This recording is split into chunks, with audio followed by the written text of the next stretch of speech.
nessa jornada literária na 14ª Bienal do Livro de Pernambuco. Já recebemos muitas personalidades aqui neste cantinho, que é aconchegante, que nos inspira a vários e gostosos diálogos sobre a literatura. E essa tarde de domingo, ó, quem que está aqui conosco? Cecita Rodrigues, essa escritora potente, que nesta 14ª Bienal vem fazendo uma jornada muito linda para apresentar a sua última obra, fazendo esse lançamento com tanta entrega, inteireza, que nos inspira e que dá até vontade de escrever. E enquanto a gente não escreve, só lê os livros. Olha, outra mestra ali na plateia. Seja bem-vindo, Ivanilde Moraes de Guzmão, também aqui com a gente, Salete, Diego Barros, todo mundo por aqui. E esse bate-papo, ele tem a intenção, assim, de ser saboroso. Aí como é que a gente saboreia algo que a gente gosta, né? Primeiro a gente escolhe, a gente cheira, né? A gente vê se está no ponto, a gente dá uma esquentada ou uma esfriada para não queimar a boca, né? Aí a gente vai criando aquelas condições para que a gente possa saborear da forma mais interessante possível aquilo que a gente escolhe para a gente.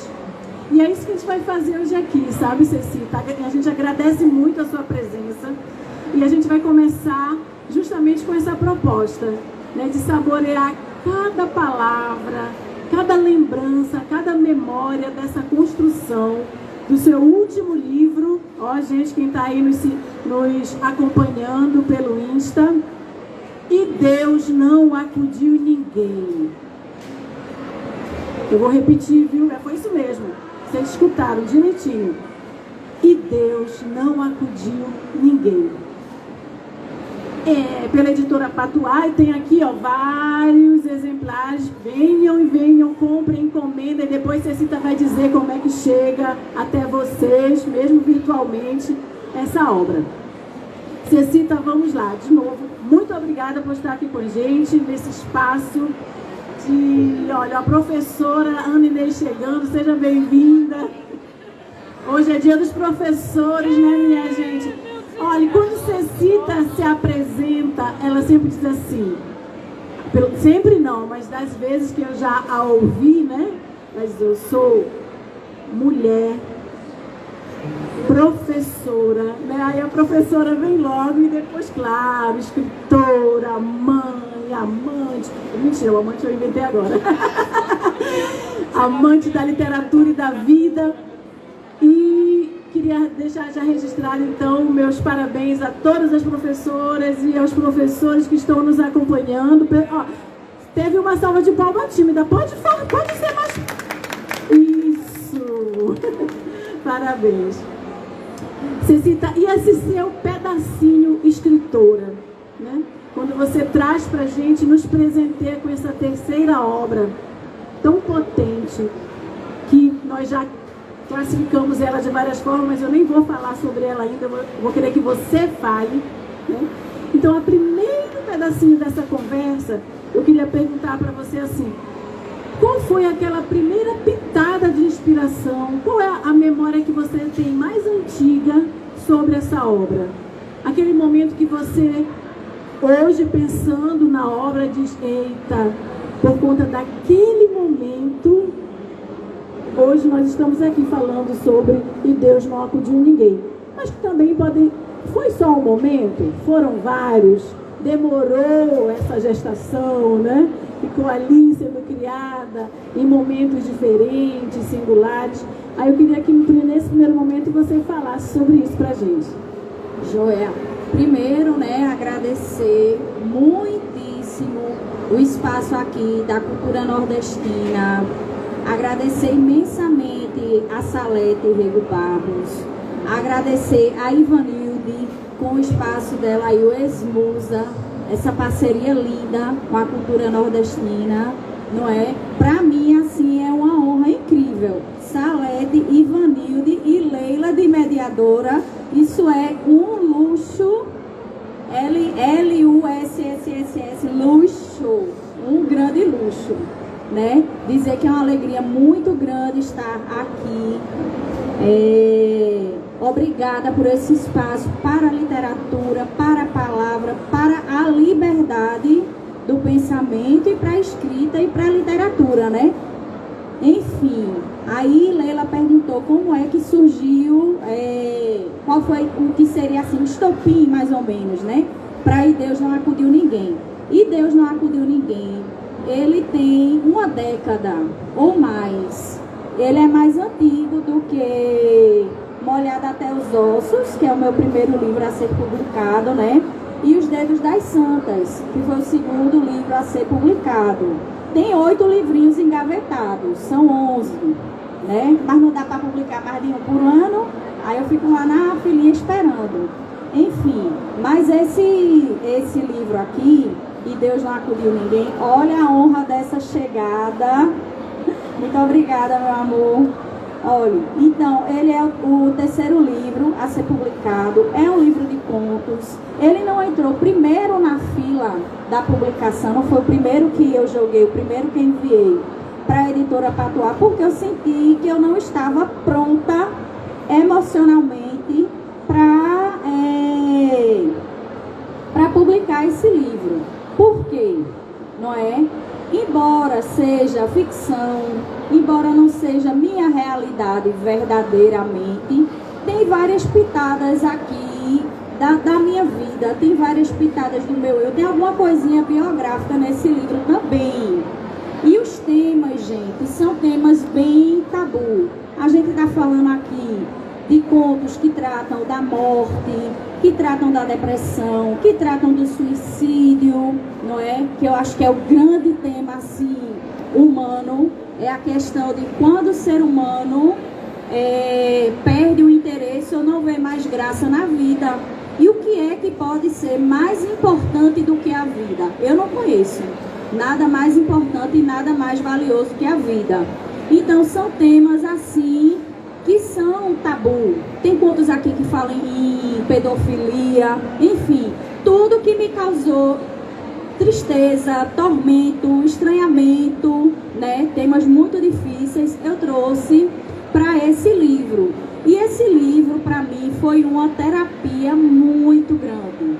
Tudo que eu tinha, assim, de demônio dançando, sambando, sapateando no meu espírito, eu consegui exortar um pouquinho. Aquela injustiça que eu vi, Leila falou desse momento, eu falei até na outra mesa que a gente teve, que um momento que me marcou muito na minha infância, foi um senhorzinho que estava na rua, desceu um policial do Camburão, meteu a mão na cara do cabo, o cara caiu no chão, lá no calçamento, e eu não sei porquê o senhor apanhou, eu não sei porquê a polícia parou naquele momento, do nada, não sei se alguém chamou, eu não sei o que ele tinha feito de tão grave, eu não sei o que ele tinha feito de tão terrível para merecer aquela tapa daquela maneira, mas aquela cena me marcou profundamente. Então eu acho que aquele senhor e aquele tapa e aquela maneira e aquele chão, aqueles paralelepípedos e aquilo ali tá comigo até hoje, eu acho, né? Enfim, dentre outras coisas que a gente vai vendo na vida, eu acredito na literatura como uma ferramenta muito importante de reflexão do mundo, de reflexão do seu tempo, de reflexão da vida, mas também como se é que pode dizer a palavra objeto, como algo, como entidade que nos serve tanto de espelho, né, porque a gente se vê, e eu gosto de trazer na literatura o nosso lado obscuro, o nosso lado que a gente não se orgulha tanto, as coisas que a gente quer colocar embaixo do tapete, aquilo que a gente não quer que as pessoas saibam, mas que em algum momento passa pela cabeça humana, pela mente humana, enfim. Então os temas circulam assim muito nessa vibe, digamos assim, né? Eles têm uma aura de grande reflexão, né, que trazem esses temas pesados, mas que a grande reflexão do livro é a vida. É a vida. É isso, é a vida. Você cita, e essa vida, vamos pegar da vida, né? Vamos falar da vida. Quando você fala que você traz pra gente essa possibilidade que a gente entrar em contato com o que está adormecido ou escondido, ou que angustia, esses tabus todos, né? Quando você, um dos contos é o papel a página da Bíblia para um baseado, é isso? Folha de Bíblia para um baseado. Folha de Bíblia para um baseado. Eu comecei a ler, esse não terminei ainda. Então, passando pela questão de todas essas marcas que nos trazem, que nos formam enquanto seres humanos. Quando você traz esse lado, e aí você tem o lado de educadora. Você está na escola, no ensino médio, né? E aí a gente faz assim uma provocação, no caso em Dia dos Professores, né?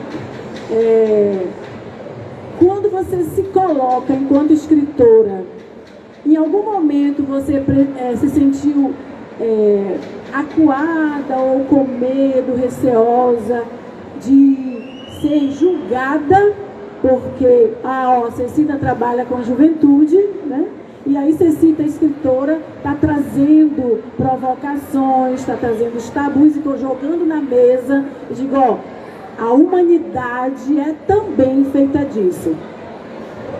Eu acho importante trazer todos os temas à baila, né? Eu acho que quanto mais a gente esconde os temas, quanto mais a gente não fala dessa sociedade que é hipócrita, que é machista, né? A gente vê aí a questão da LGBTfobia, a questão de todos os tabus, de você não poder falar sobre o suicídio. Eu acho que isso é importante ser trazido, seja onde for. Tanto com o estudante, né? Desde que ele já tem um pouco... Eu acho que tudo pode ser falado adequando a idade, né? Uma criança pequenininha, por exemplo, que seja da educação infantil, a gente não deve dizer, olha, não existe morte. Não. Mas quando chega essa curiosidade e a criança pergunta ou quer saber, ela precisa saber, né? Lógico que vai ter a maneira. O público que eu trabalho é de ensino médio, né? São meninos 15, 16, 17, 18, 19 anos, às vezes 20 anos de idade. Então eu acho que são temas muito pertinentes a todos nós enquanto humanidade. Por que eu não vou falar de um conto que traz aqui? Tem um conto de uma menina que é extremamente traumatizada porque passou por um abuso com o tio enquanto era criança. Quando eu trago um conto desse para o ambiente escolar e faço a reflexão do que está acontecendo, aquele adolescente, de repente, se tiver alguém que esteja abusando dele, ou nesse sentido, ele vai saber o que está acontecendo, porque esse tema foi trabalhado. Então, eu acredito que todos os temas devam ser trabalhados. A gente vê aí Noite na Taverna, por exemplo, que é um livro de séculos atrás, que já tratava esses temas que eu trago hoje. Porque são temas humanos, fazem parte e a gente não tem como fugir.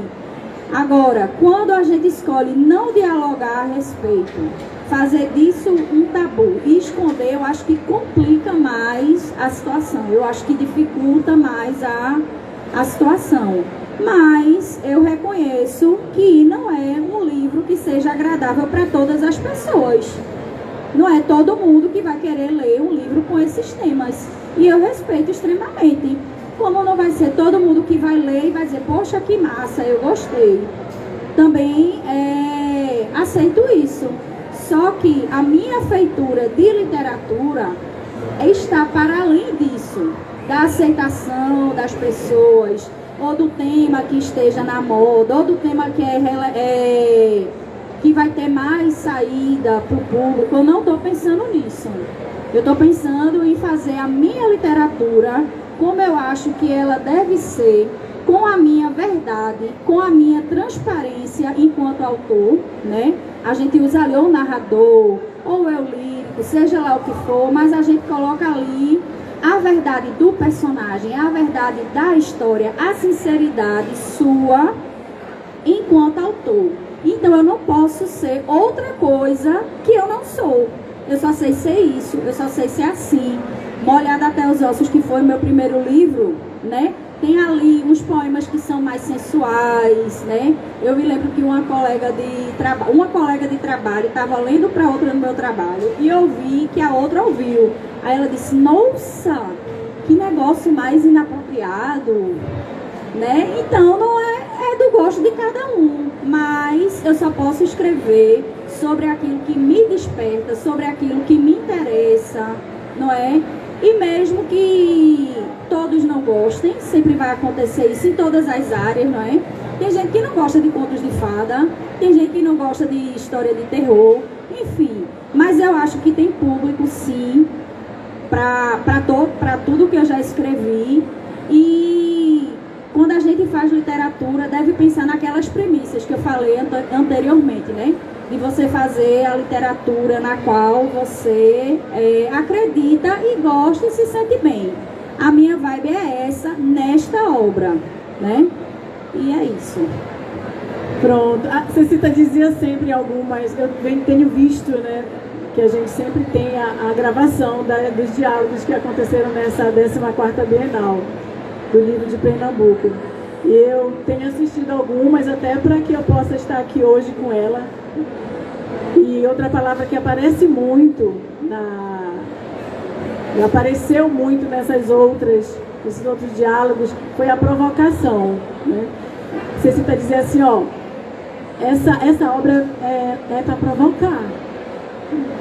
E eu queria dizer, Cecita, que eu lhe provoquei com essa pergunta para arrematar daqui o seguinte: quando eu crescer eu quero ter essa coragem nessa sociedade que a gente vive, desde de Molhada até os Ossos, os olhos das santas costumam faiscar. Então, se você tiver a oportunidade de entrar em contato com a obra completa, né, com eu não posso falar trilogia não, com as 3 obras de Cecita, vai estar notório esta coragem, essa singularidade, acho que a palavra é essa singularidade, essa autenticidade de trazer aquilo que acredita.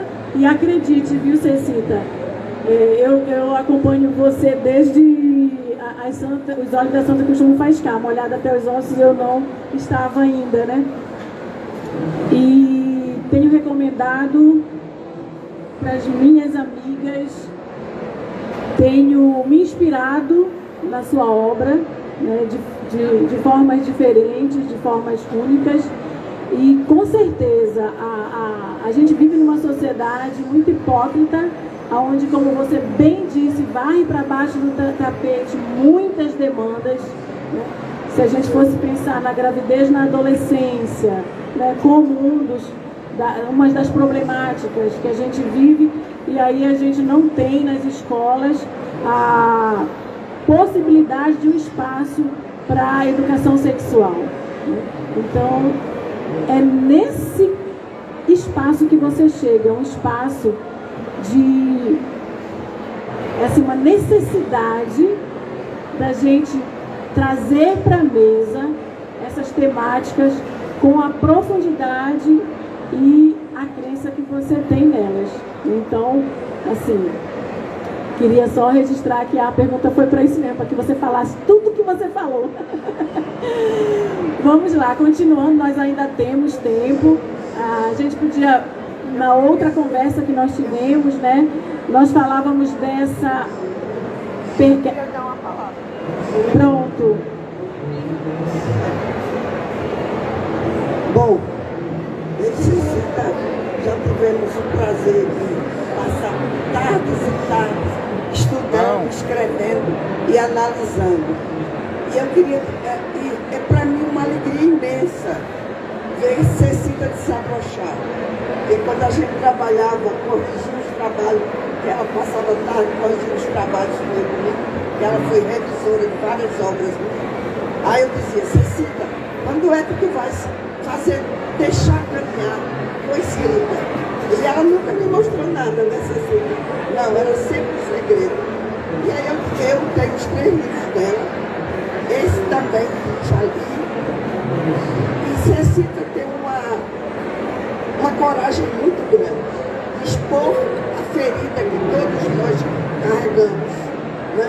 E que essa sociedade tenta cobrir com um véu para que as pessoas não percebam o sujo, o mal lavado, o fedorento, o terrível e a própria desalmação das pessoas.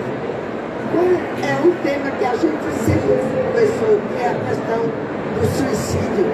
Aí eu queria 2 comentários. Um do escritor argelino francês, Camus, onde ele diz, no livro de Cícero, o suicídio é a maior arte humana que existe.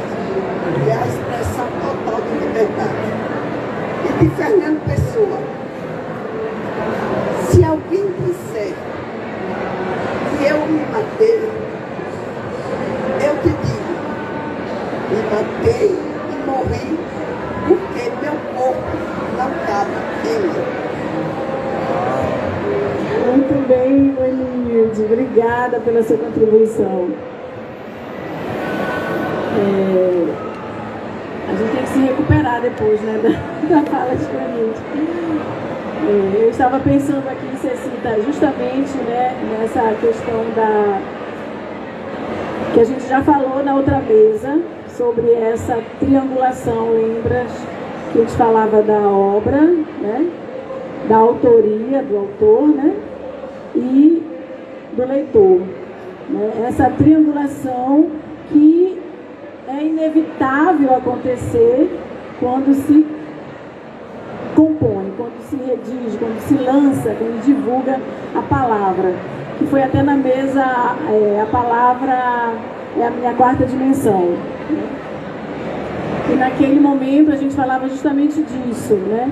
De que quando o livro parte, quando já está aqui editado, lançado, e que chega na minha mão, eu, Leila, que já abro este livro, eu estou como coautora, porque a palavra de Cecita, ela vai penetrar na minha história, e aí vai ser uma outra palavra, ela vai repercutir de uma forma única, porque eu tenho uma história que é só minha, que tem as minhas marcas desde a infância, na adolescência, até hoje. Então eu me constituo enquanto pessoa. E eu, Leila, ao ler um livro, eu já sou coautora. Então eu queria que você comentasse um pouco sobre essa possibilidade de que quando você oferta a sua obra para o leitor, para a leitora, ele já está lá sendo o coautor da tua obra. O livro vai fazer sentido, né, para cada leitor, de acordo com o universo dele, com as vivências dele, com a experiência dele, né? Quando eu li Clarice, que foi o Água Viva, né, eu li várias vezes. A cada vez que eu fui lendo, em anos diferentes, em momentos diferentes, eu já era uma outra pessoa e aquela obra era uma outra coisa para mim. Porque a obra, para cada leitor, vai depender da experiência dele, das vivências dele, do universo dele de conhecimento e de experiência, né? Então, o leitor se torna, ele é também partícipe, né? Dessa triangulação que você falou aí. Obra, leitor e o autor, né? A obra vai fazer significado para o leitor de acordo com as vivências e as experiências dele. Agora eu queria voltar um pouquinho para o ponto que você falou da provocação. Isso para mim é o que me faz. Eu gosto na literatura, na vida, de provocar. Ver um estamento que está dito pela sociedade, que todo mundo acredita, e vai todo mundo naquele pensamento de rebanho, que todo mundo consome a mesma coisa, que todo mundo quer o sanduíche da moda, todo mundo quer a sandalinha que está sendo usada, todo mundo quer o tênis que todo mundo está usando, todo mundo vai comprar o livro que já é o mais vendido, né? Isso me incomoda. as verdades absolutas, né? Então, eu sinto prazer de achar a minha própria verdade, o meu próprio pensamento, o que faz sentido para mim. Todo mundo está consumindo isso aqui. Sim, eu vou consumir porque todo mundo está consumindo. Eu vou vestir porque todo mundo está vestido. Eu vou àquele lugar porque todos estão indo. Eu vou dizer que essa é a máxima da minha vida porque todos estão dizendo. Eu vou ter que dizer que o parâmetro religioso, social, político, que rege, né, a sociedade é aquele que eu vou seguir. Porque disseram que é esse, só porque disseram que é esse, isso para mim não é suficiente. Alguém me dizer que esse é o caminho, que essa é a roupa, que essa é a marca, que essa é a comida, que esse é o padrão de família, que esse é o padrão de liberdade, que esse é o modelo de casa. Eu não quero isso para mim. Então eu acho que isso repercute um pouco na minha obra. Sair do lugar comum, pensar o que ninguém quer pensar, né? Tem o branco, tem o preto, e sim, mas e o cinza? E os outros tons, né? E os intermeios disso. E o que é que acontece se eu misturar? E o que é que acontece se não for bem assim? E o que acontece se eu não for cristão dentro de uma sociedade cristã? E o que acontece se eu não for hétero dentro de uma sociedade que é heteronormativa? E o que é que acontece se eu não comer esse sanduíche que todo mundo está comendo? E o que acontece se eu não for para esse lugar que todo mundo está indo e utilizando as palavras que todos utilizam? Então, até se a pessoa observar direitinho, até o vocabulário, até as palavras que eu utilizo, eu tento criar também, modificar a ordem das coisas, modificar a ordem do pensamento, trazer o que é proibido pensar sobre. É proibido pensar sobre que uma pessoa respeitável, que é um profissional, que tem todo aquele status ali, possa ser uma pessoa malvada e sacana quando ele está ali entre quatro paredes, e ninguém tem coragem de dizer isso porque é uma pessoa extremamente poderosa. É nesse lugar que eu quero estar. Eu quero o desmascaramento, eu quero a provocação, né? Eu titubeei muito com o título do livro, e Deus não acudiu ninguém numa sociedade extremamente conservadora, embora diga que não, né? Um país que é cristão de uma maneira ou de outra, né? Então, é um título provocativo, sem ferir nenhuma religião, especificamente. Mas esse título, ele está procurando dizer assim, ó, não acudiu ninguém. Quem é que vai me acudir? Quem é que vai te ajudar? Porque se usa muito, e está em todos os meus livros também, né? Essa crítica ao fundamentalismo religioso como uma forma de dominação. Ah, não estou afim de fazer nada, Deus vai resolver. Ah, não quero não. Isso aí é porque Deus quis, né? Ah, teve essa injustiça. Não, Deus permitiu. Deus não permitiu. Não foi Deus que quis. É você que não está fazendo a sua parte para depois colocar numa força subjetiva, porque para uns é, para outros não, né? E aí você joga a sua responsabilidade.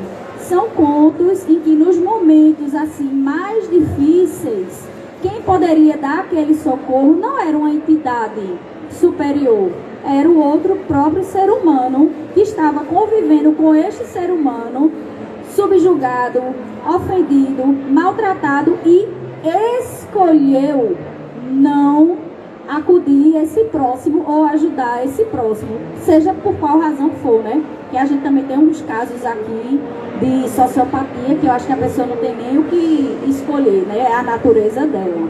Enfim, mas essa palavra que você disse, provocação, está em toda a obra, e eu acho difícil não estar nas próximas, viu? Que esteja, viu? O que a gente espera é que continue esse fio condutor da sua obra. Salete quer dar uma palavra. Bom, eu ia justamente falar sobre provocação, certo? Antes de você falar. Veja, os 3 títulos de suas obras, todos 3 são títulos assim, impactantes, e que você não consegue esquecer, né? Molhado até os ossos, os dedos das santas costumam faiscar, e Deus não acudiu ninguém. Veja, eu não consigo esquecer esses 3 títulos. Eles têm um apelo de marketing muito forte, entendeu? Por exemplo, quando estourou a guerra Israel e Palestina, quando eu comecei a ver aquelas cenas horrorosas, eu lembrei desse título aí. Então, eu acho que sua obra tem uma conotação política muito forte, certo? Ela é provocativa sob todos os aspectos.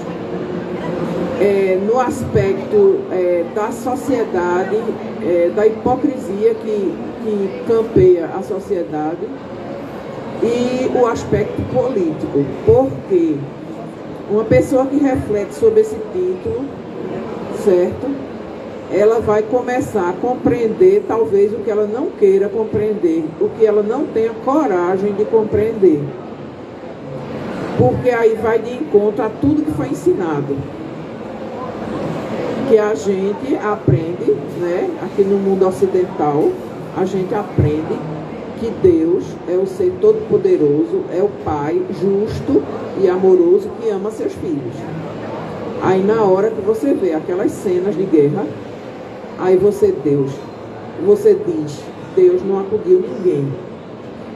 E é muito difícil falar nisso, mas você teve coragem de, além de falar, de escrever, e aí fica registrado.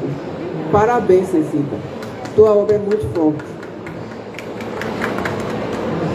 Pronto, aí eu vou fazer um vídeo de Salete falando do Ivanildo e vou guardar para sempre, não é? Porque mas é isso mesmo que Salete disse, que Ivanildo disse.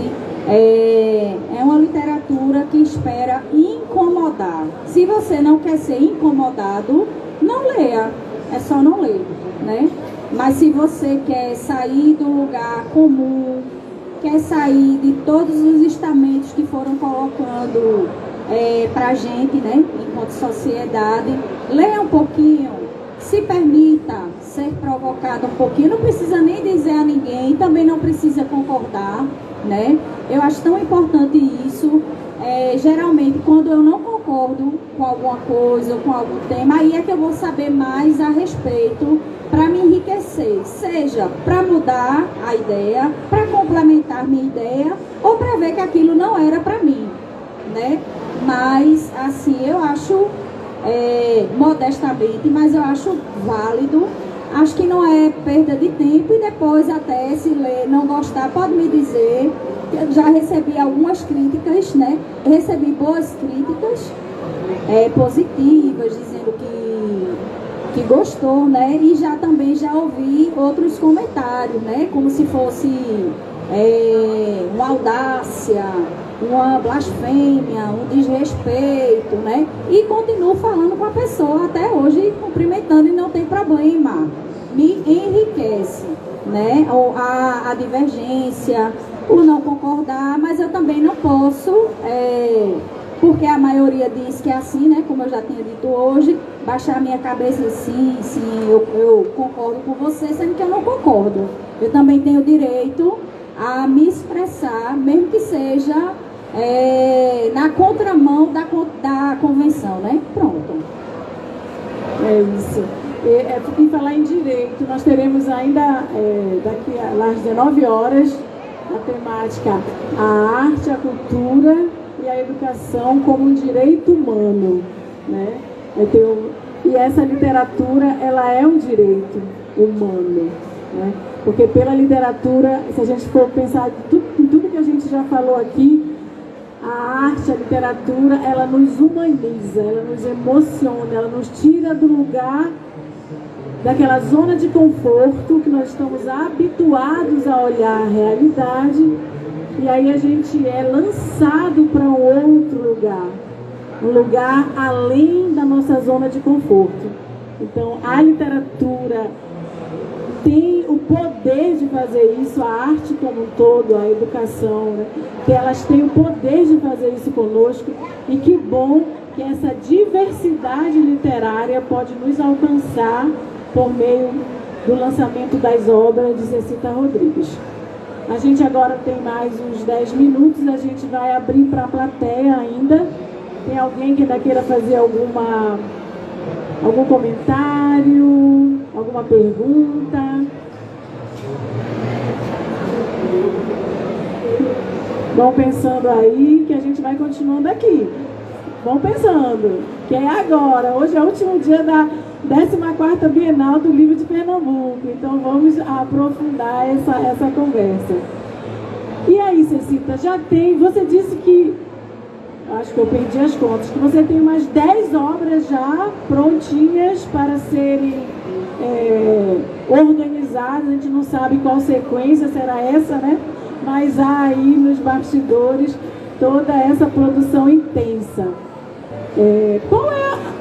Como ter 10 obras sem publicar? Qual é a metodologia que você usa para produzir tanto e deixar lá? Como você aguenta? Olha, Leila, eu estou escrevendo há pelo menos uns 30 anos. Nasceu escrevendo, tá vendo, gente? Não, estou com 44 anos. Olha só. Né? Escrevo aí pelo menos há uns 30 anos, acho que até mais um pouquinho.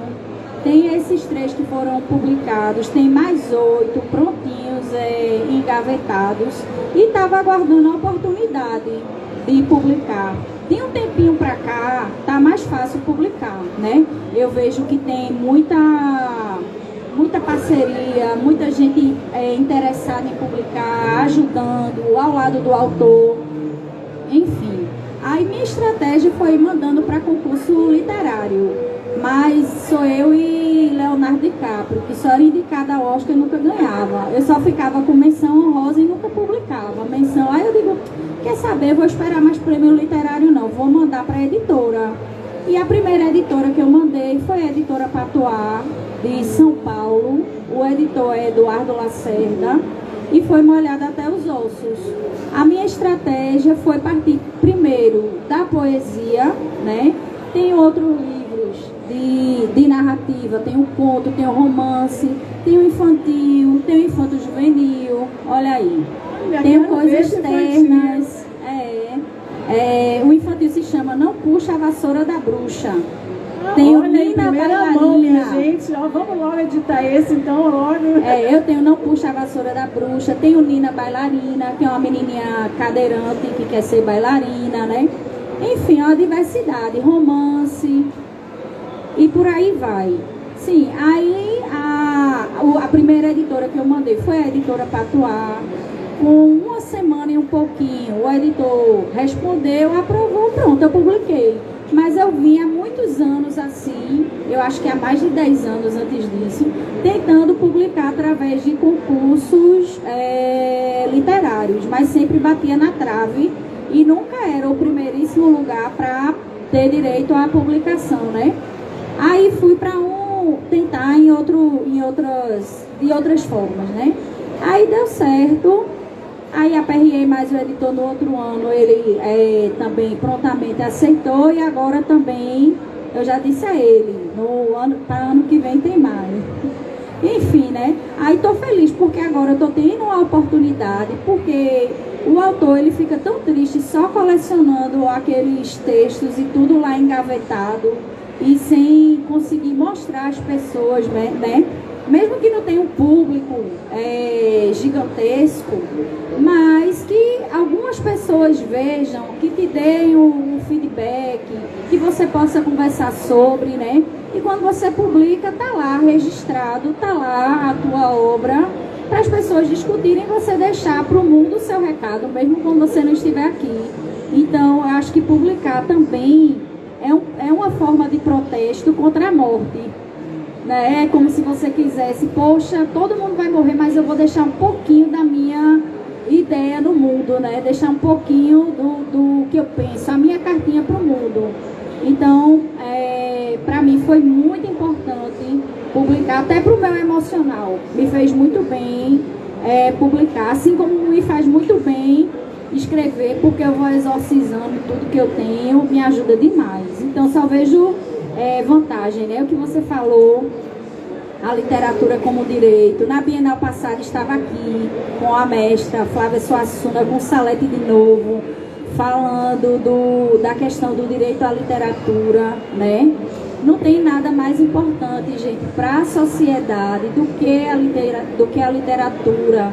Divulgue, incentive. Se você tem dinheiro, patrocine.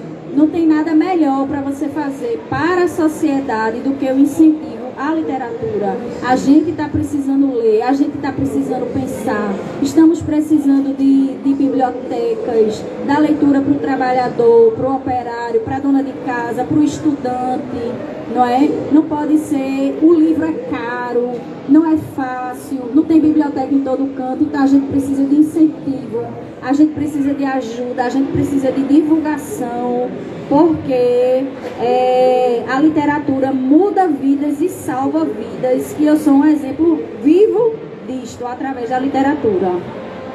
Gente, cadê os aplausos? Que maravilha, que depoimento lindo!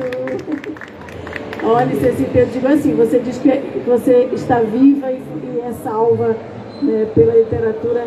Saiba que a sua literatura salva e salvará muitas pessoas, muitos leitores, muitas vidas serão inspiradas para uma autenticidade, uma aceitação, né? Porque quando você vê o outro falando sobre aquilo, ó, tá vendo? Está sendo validado o que eu estou sentindo, essa angústia que eu sinto, essa limitação que eu tenho, essa falta, né, que me faz na vida, está aqui, está sendo reconhecido, está sendo validado. E quem encontrar a sua literatura pelo caminho também será salvo.